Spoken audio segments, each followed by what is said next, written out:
Crvenkapica.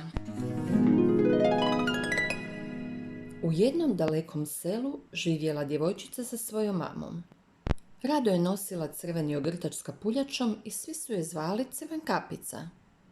Jednoga dana mama je zamoli da odnese košaricu punu hrane za bolesnu baku koja je živjela na kraju šume. Poslušna Crvenkapica odmah se spremila i krenula. Mama ju je upozorila da putem ne razgovara s neznancima. Djevojčica nije znala da je sve to iz prikrajka prisluškivao opasni vuk.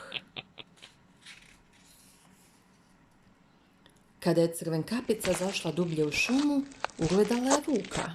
Hej, Dobar dan, malena, kamo se tako žuriš?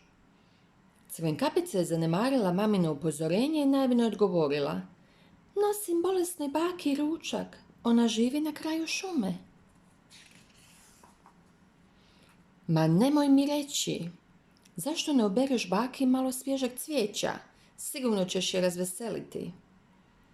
Crvenkapici se taj prijedlog jako svidio. Baš ste ljubazni, gospodine neznanče. I dok je ona birala najljepše cvijeće, vuk se odšuljao, a zatim odjurio prema bakinoj kućici. Vuk je pokucao na vrata i piskutavim glasom rekao: Bako, to sam ja, tvoja unuka. Odmah zatim svom je snagom uletio u kućicu i htio pojesti baku, no ona se nekako snašla i zatvorila u ormar.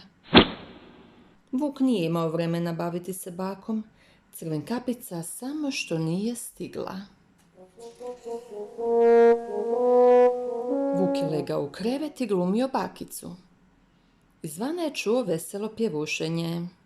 la la la la la la la. Crvenkapica se približavala kućici u društvu šumskih životinjica.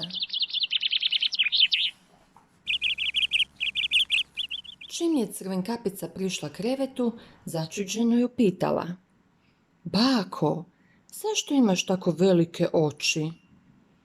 Da te bolje vidim, draga moja, odgovori vuk. Bako, a zašto imaš tako velika usta, upita Crvenkapica. Da te bolje pojedem, zareži gladni vuk, skoči iz kreveta i počne loviti djevojčicu. Kakav je nered nastao. Crvenkapica je uspjela pobjeći u dvorište, a vuk joj je bio za petama i činilo se da će je uloviti. No djevojčica je zapomagala tako glasno da je privukla lovce iz šume. Oni su odmah zapucali, ranili vuka i spasili Crvenkapicu. Lovci su svezali vuka i odnijeli ga duboko u šumu.